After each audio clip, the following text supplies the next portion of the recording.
Samajwadi party मजदूर सभा द्वारा प्रेस क्लब में आयोजित प्रेस कॉन्फ्रेंस के माध्यम से मजदूर विरोधी सरकार के खिलाफ विरोधी स्वरूप हुआ मुखर। कहा गया कि केंद्र व प्रदेश सरकार का किसान मजदूर विरोधी चेहरा हुआ उजागर। जिस देश में 80% किसान मजदूर इस देश के निर्माण में महती भूमिका निभाते हैं, उसी पर सरकार चला रही चाप।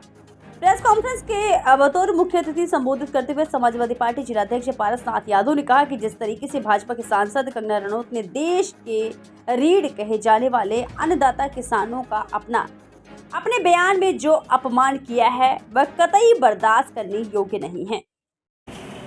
आज की बैठक मजदूर सभा के आत्म और सम्मान के लिए, उनके विश्वास को बनाए रखने के लिए, उनकी जो भी ज़रूरत की चीज़ें हैं, जो उनको सही मूल्य मिलना चाहिए मजदूरी का, उन सबको लेकर के कैसे हमारे जो देश के किसान हैं, मजदूर हैं, उनको कैसे उनकी मेहनत का सही मूल्य मिले, उनके बच्चों की पढ़ाई कैसे अच्छे तरीके से हो, उनकी बेटियों की शादी अच्छे तरीके से कैसे हो, उनका भी अच्छा मकान रहे, वो भी अच्छे तरीके से रहे, अच्छी ज़िंदगी गुजारे।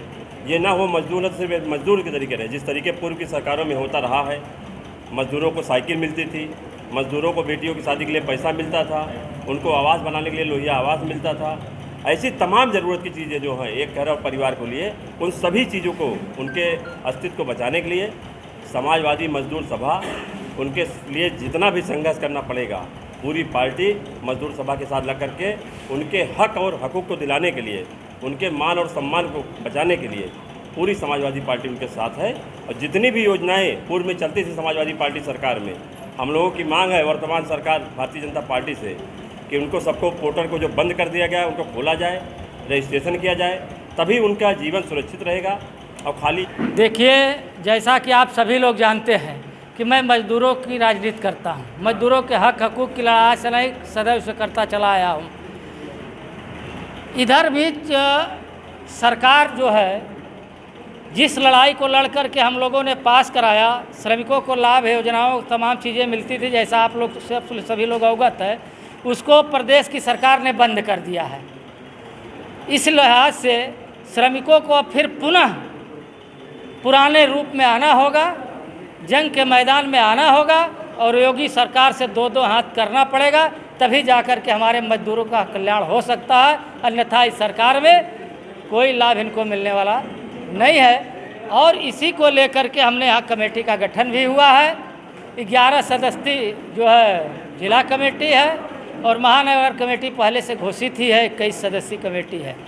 तो जिला कमेटी में जिला अध्यक्ष, उपाध्यक्ष, सचिव, ये सभी 11 लोगों को बनाया गया है, जिसमें सवाल श्रम कार्ड बना। उसमें गवर्नमेंट ने कहा, कोरोना में भी उसने कहा कि हम श्रमिकों को पैसा देंगे, लेकिन कहीं कुछ ऐसा नहीं हुआ।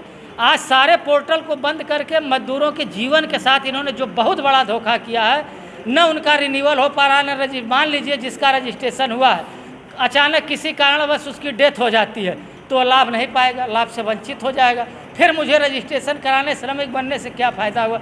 हमारा ही अधिकार जिसके लिए हम लोगों ने लड़ा, जिसके लिए मजदूरों ने कुर्बानी दे करके इसे सरकार के कानून को बनाने का काम किया, उसी कानून को यह सरकार रद्द कर रही है, जिसे मजदूर सभा कतई बर्दाश्त नहीं करेगी और इनके खिलाफ हम ईंट से ईंट बजाने का काम करेंगे। 10 सितंबर से हम सदस्यता अभियान चलाने जा रहे हैं। उसके बाद आखिरी सप्ताह में यहाँ सम्मेलन होगा। जन जागरण अभियान, पोल खोलो सरकार की पोल खोलो योजना के आवाज़ के तहत हम पूरे ज़िले के अंदर